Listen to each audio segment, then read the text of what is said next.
Hey there, and welcome. Have you ever really thought about how your faith might shape something as everyday as your job? Well, in this explainer, we're going to dive deep into the Islamic principles that guide career choices. We'll break down the huge difference between what's considered permissible or halal and what's forbidden or haram. Let's get right into it. So, here's our game plan. First, we'll look at why work is actually seen as a virtue in Islam. Then, we'll jump into the main event, that clear line between halal and haram jobs. After that, we'll explore how it's not just what you do, but where you do it.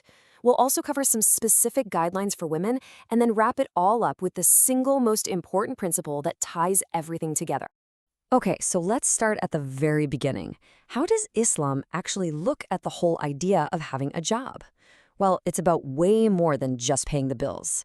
It's actually considered a fundamental virtue.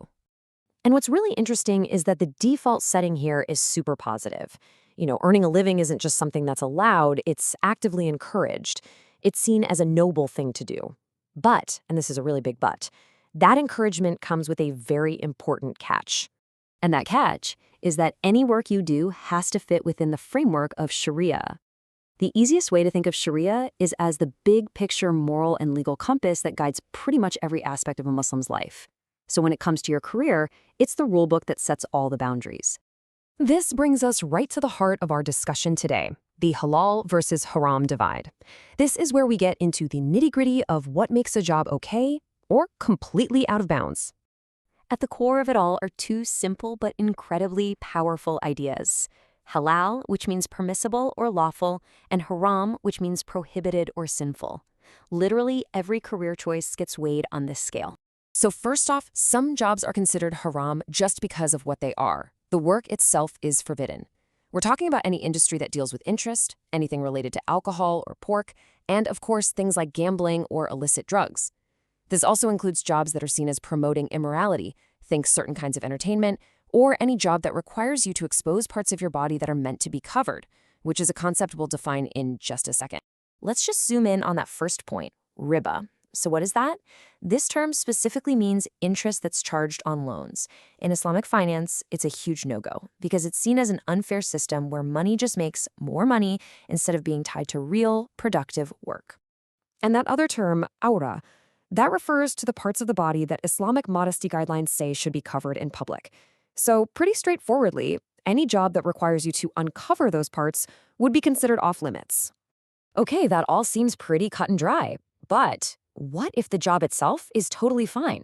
Like, say you're an accountant or a graphic designer. What happens when the workplace is the problem? And that's a great question because it leads us perfectly into our third section. See, a job's permissibility isn't just about your to-do list. The environment and the culture you're working in are just as important.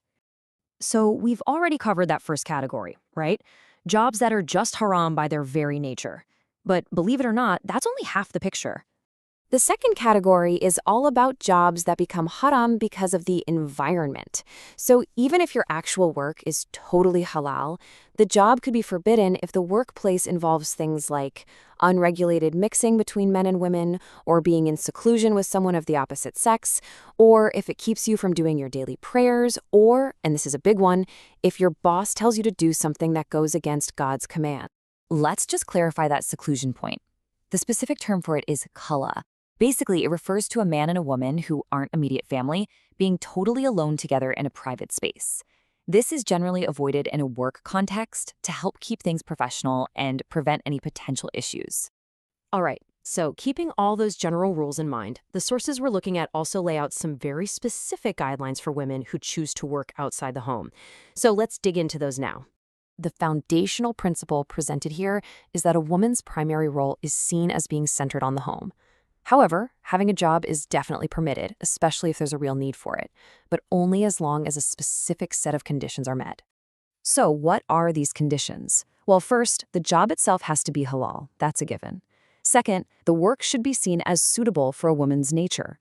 Third, her modesty, both in how she dresses and acts, has to be protected at all times.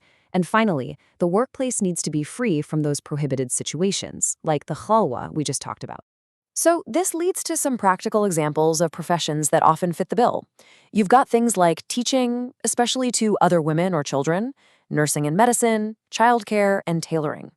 Running a business that caters only to women is another great example, as long as all those other conditions are being met, of course. Okay, so we've looked at all these different rules and conditions and examples, but what's the one big idea that holds it all together? What's the ultimate bottom line here?